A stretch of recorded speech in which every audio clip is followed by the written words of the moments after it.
Fala pessoal, tudo bem? Estamos aqui de volta, mais um podcast aí para a gente falar e comentar o que aconteceu durante essa semana e também trazer algumas perspectivas sobre o que pode acontecer nas próximas semanas.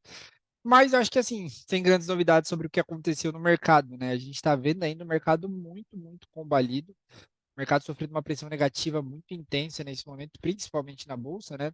Mas a bolsa talvez olhando já para essa mudança, digamos assim, né, de sentimento que o físico teve, o físico que até semana retrasada dava sinais de que poderia interromper aquele processo de queda. A gente acabou que não está enxergando isso nesse momento, né? O físico veio com mais desvalorizações, os frigoríficos conseguiram comprar, manter as escalas relativamente alongadas, né? Não cresceram, mas eles conseguiram manter elas relativamente alongadas e pagar mais barato, que é o cenário perfeito para que os frigoríficos consigam manter a sua margem relativamente melhor consequentemente, manter as escalas bem programadas, digamos assim. Então, a gente entra aí basicamente na metade do mês de agosto com uma pressão ainda relativamente grande sobre os preços, tá? Então, inclusive, a gente está olhando para a bolsa nesse momento e vê preços aí para setembro na casa dos 210, um patamar que a gente não via desde julho de 2020, né? Desde quando a gente estava num processo de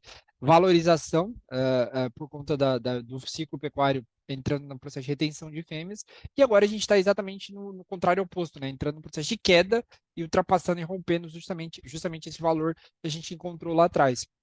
Isso mostra, de certa forma, o peso, né, na verdade, que alguns fatores que a gente leva em consideração na análise histórica tem sobre a precificação. Porque muito, até para um comentário aqui, que a gente tem tido aqui, é o peso dessa mudança de ciclo tem sobre a precificação, né? Só para pontuar.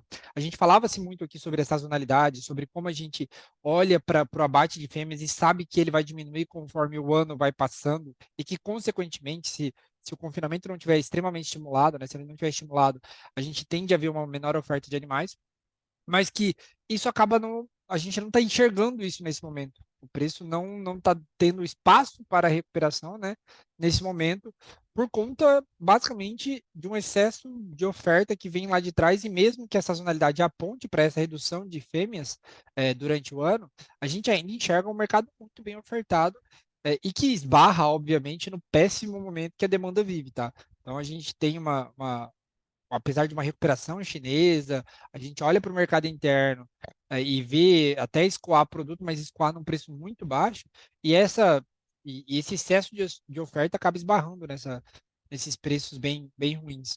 E eu quero só trazer um comentário aqui, que eu acho que aí eu já passo a bola para a Laurinha para ela trazer o que está acontecendo nessa semana, o que ela tem pego de negócio, sobre como está o sentimento mais geral do pecuarista.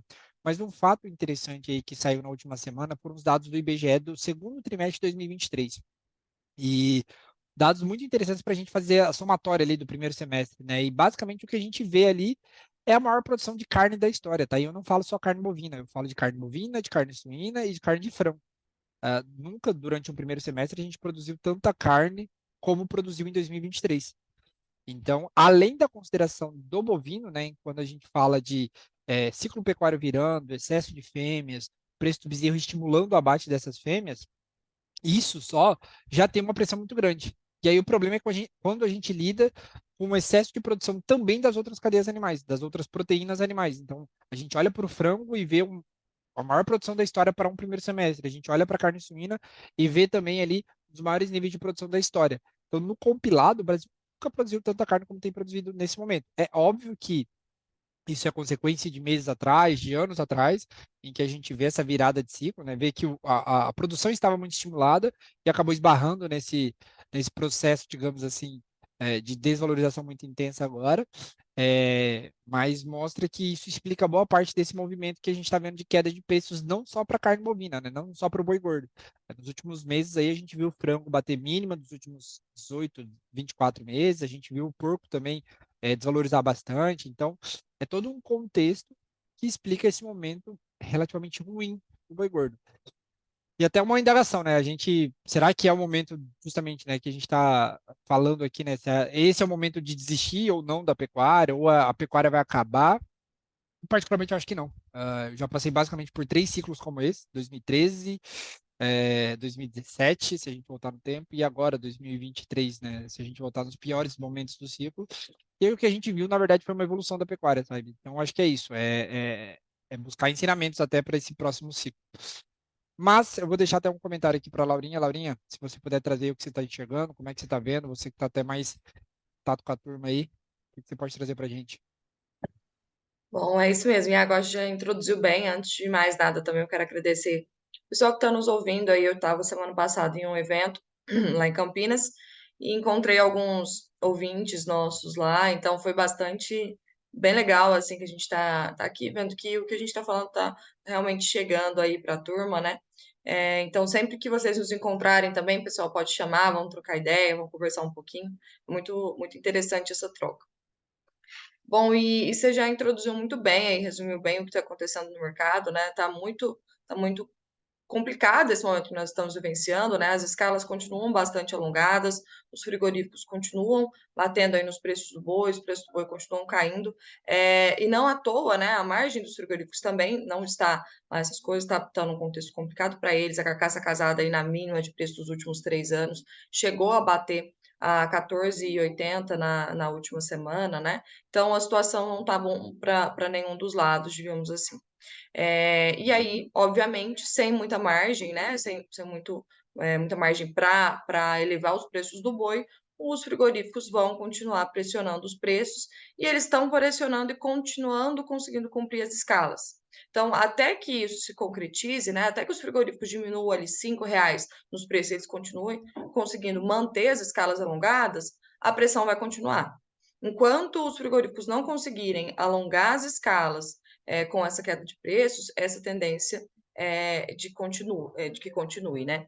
E na última semana nós observamos aí no indicador CPEA uma queda de 1,8%, chegando aí aos menores patamares dos últimos 3 anos, né? Desde agosto de 2020, nós não víamos preços tão baixos para esse indicador. A Bolsa, refletindo bastante esse movimento, nós tivemos uma queda, principalmente começando aí na quarta e na quinta da semana passada, muito intensa na B3.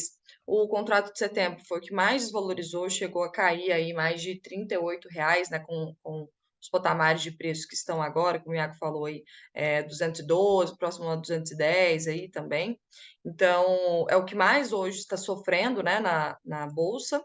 Depois, o contrato outubro também, nesse momento, né, dia 15/8 às 10h30, na casa de 215, então uma queda muito significativa, tá todo mundo bastante assustado, assim, né, tentando entender o que está acontecendo, e é basicamente esse excesso de oferta que você comentou, e não só de carne bovina, né, mas de outras proteínas também, que acaba fazendo com que o consumidor final migre aí na escolha de consumo, e isso prejudica muito a cadeia como um todo. A entre-safra, né? A gente está sempre falando, será que a entre-safra está chegando? A gente achou que ela teria chegado ali no início de julho, né? Quando os preços começaram a respirar, a B3 reagiu um pouco, o mercado físico também, mas isso não aconteceu, depois os preços começaram a cair novamente e chegando aí aos piores patamares, né? Dos últimos 3 anos agora, de fato, em decorrência desse excedente de oferta, principalmente, né?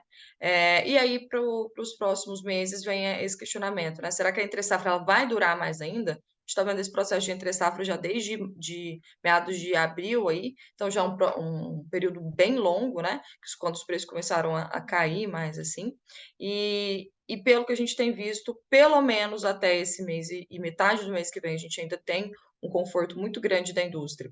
As escalas, na média Brasil, a gente fala em 10 dias, mas em várias regiões aqui com o pessoal que eu tenho conversado, nós observamos escalas de um mês até mais de um mês. Então, 40 dias, 45 dias, eu já recebi notificações das escalas.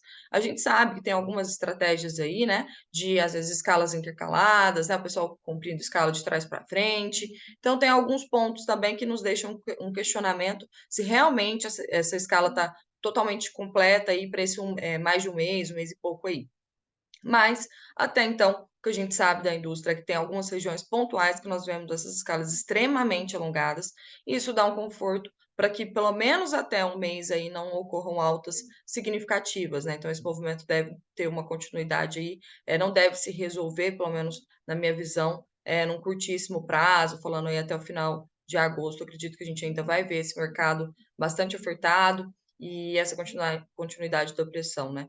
Isso acaba refletindo também nos preços da reposição.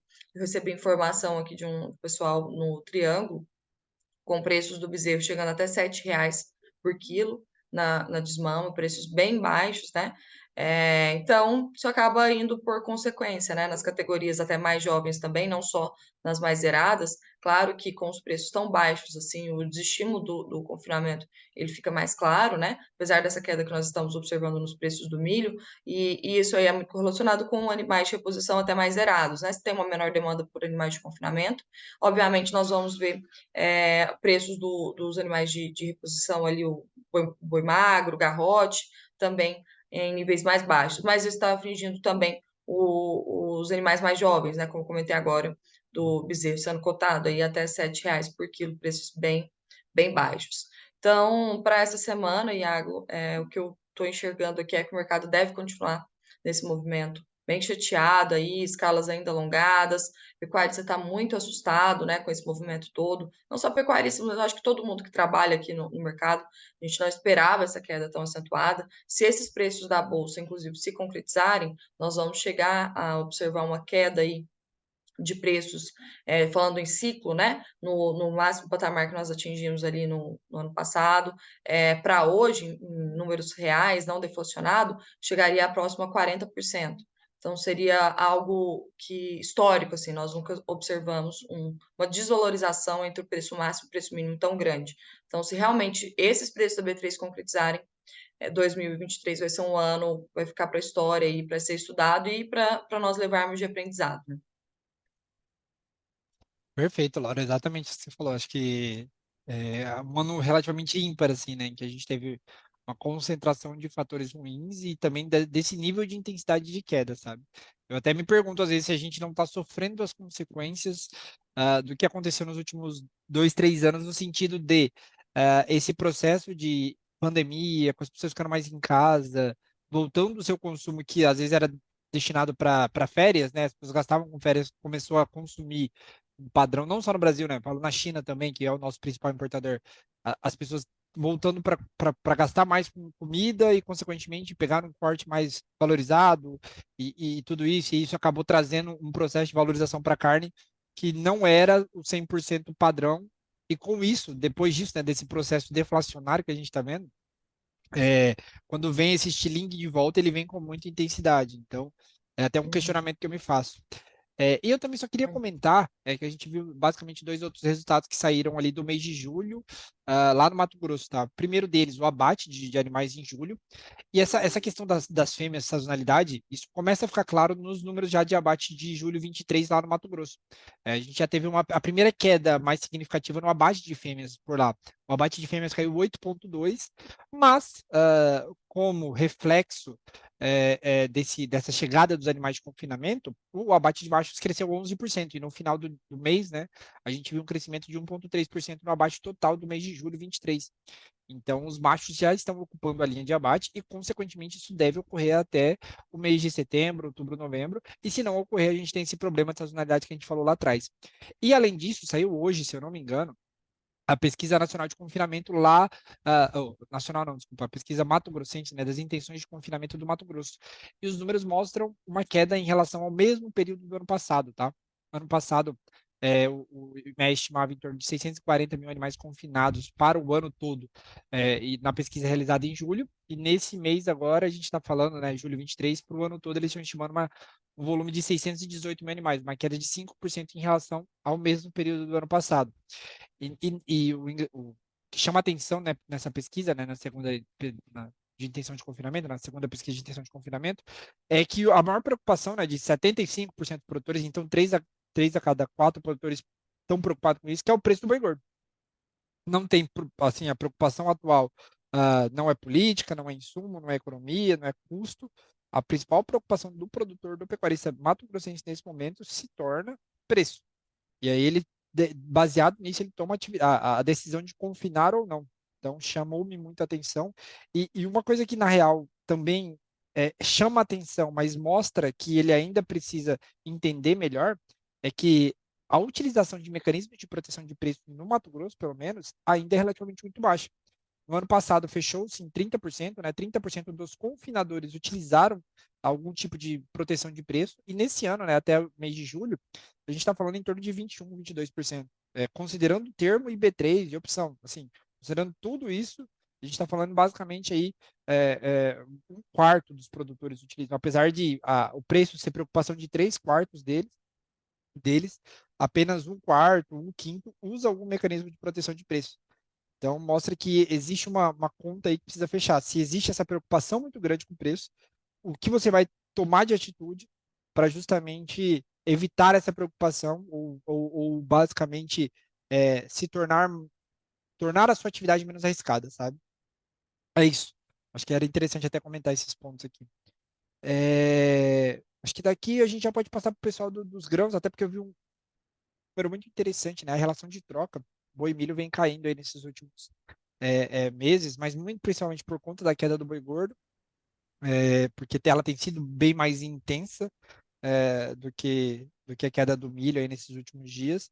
E isso chama a atenção justamente para aquele ponto que a gente colocava lá atrás, né? Será que o pecuarista vai continuar acelerando esse processo de engorda ou não? Será que ele vai, como é que ele vai partir a partir de agora que a gente está vendo, né? O que ele vai fazer a partir de agora que a gente está vendo um boi gordo caindo no nível em que a relação de troca com o milho caia, volte para patamares que a gente via só lá, que a gente não via desde abril e março desse ano. Stefan, Rodrigo, tá com vocês. Boa, Iago. Bom dia, boa tarde, boa noite para todo mundo. O que a gente tem visto no mercado do milho também, um sinal de exaustão muito forte. Na bolsa ainda, acho que o Rodrigo pode explicar melhor, mas pelo menos no físico, tinha sim, né, um sinal de que a safra poderia trazer milho a patamares mais baixos do que a gente está vendo, só que o produtor não está entregando, né? A gente está com colheita aí na casa de 72, 73%, praticamente MS, Paraná, São Paulo, Minas, são os estados que estão aí um relativo atraso devido ao calendário, né? Algo que a gente já vem pontuando. Mas o milho vem aí batendo numa resistência muito forte, que no momento o agricultor não está interessado ali em entregar em patamares mais baixos ou até fazendo alguma comercialização ali de forma mais cadenciada, não está jogando, não está liquidando esse milho. Tem soja disponível também, então, da safra que foi colhida, então o produtor também está jogando com esses dois pontos, né? Olhando se os dois estão baratos, né? Qual que está, pelo menos, fechando a minha conta de custo, então o produtor está olhando mais essa questão. E a gente tem visto, né, esse movimento de milho relativamente estabilizado. Se a gente olhar até mesmo pelo próprio indicador CPE, aí oscilando de 50, na faixa de 53, 54, cai um pouco de 53 ali, mas não foge muito desse patamar e está bem sustentado também pelo sinal da exportação, né? A gente olha hoje a paridade de exportação que a gente vem acompanhando aí há algum tempo, né? Ela vem sinalizando aí preços próximos de R$ 60 a saca, né? Preço nos portos aí, Santos, Paranaguá. Quando a gente olha para o final do ano, tem um spread positivo de preços aí que oscila 3, 4, até R$ 5 a saca, dependendo dos movimentos aí, principalmente de cenário externo, né? A gente tem essa questão, né, que a bolsa também precifica esse spread, né? Se a gente olhar o setembro hoje, que está bem alinhado com o CPEA, olhando para o novembro também, você tem esse spread precificado ali, R$ 3, R$ 4 acima. Então, o mercado hoje ele está relativamente estabilizado e não tem sim uma pressão de oferta, mas no momento ela não se confirma, né? E a tendência é que o mercado se mantenha com esse movimento mais lateralizado aí diante do cenário de oferta que a gente tem e também olhando o cenário internacional, né? Semana passada o SJ trouxe ali suas visões para a safra norte-americana, né? A revisão do cenário para a soja, para o milho, tudo dentro das expectativas do mercado, por mais que uma safra de soja mais pressionada, né? Um sinal positivo para a soja, para preços de soja aqui no Brasil, mas para o milho, um cenário relativamente normal. A gente tem uma precificação de Ucrânia, que o mercado já dissipou todo aquele risco que vinha acontecendo aí durante o mês de julho. Ucrânia buscou rotas alternativas, via ali um corredor naval, usando o corredor ali, águas da Bulgária, ali no Mar Negro, da Romênia, portos do Danúbio estão operando, está usando alternativas rodoviárias, alternativas ferroviárias ali para escoar para a Europa. Obviamente que o custo é mais caro, né, do que o embarque, do que o transporte hidroviário, mas o mercado se ajustou. Em relação a outro fator de precificação de milho, é China, que vem lidando com algumas tempestades, né, nas últimas semanas. Trouxe ali, né, saiu até uma notícia na Reuters essa semana de que cerca de 2% da safra de milho pode ter sido comprometida na China, 2 a 3%, isso daria 4 a 5 milhões de toneladas. É algo que não faz tanta diferença em termos de precificação, porque o mercado lida com um fator de oferta bem pujante. Safra norte-americana muito forte, safra brasileira também relativamente confortável. Na soja, a gente tem os prêmios aqui de Brasil bem fortalecidos, começando a melhorar um pouco a precificação de prêmio para 23, 24. Então, quem fez trava de Chicago ali perto dos 14 dólares o bushel, né? A soja ali entre 29 e 30 dólares a saca lá em Chicago, começar a olhar essa movimentação de prêmios agora para o segundo semestre, que pode trazer aí algum ponto importante. Do mais, eu queria adicionar também aqui, que interfere um pouco no boi, né? A gente está aí há 30 dias exatos, né? Hoje, dia 15 de agosto, 30 dias exatos da abertura do calendário de plantio da safra de soja em Mato Grosso. E quando a gente olha especificamente a questão da integração lavoura-pecuária, o último dado que tem aqui, quem que tiver curiosidade, acessa lá, Rede ILPF. O último dado que a gente tem, área de integração lavoura-pecuária-floresta no Brasil. A integração com seus múltiplas funções, pecuária-floresta, lavoura-floresta, lavoura-pecuária, enfim. A gente tem mais de 17 milhões de hectares, 17,4 milhões de hectares em integração.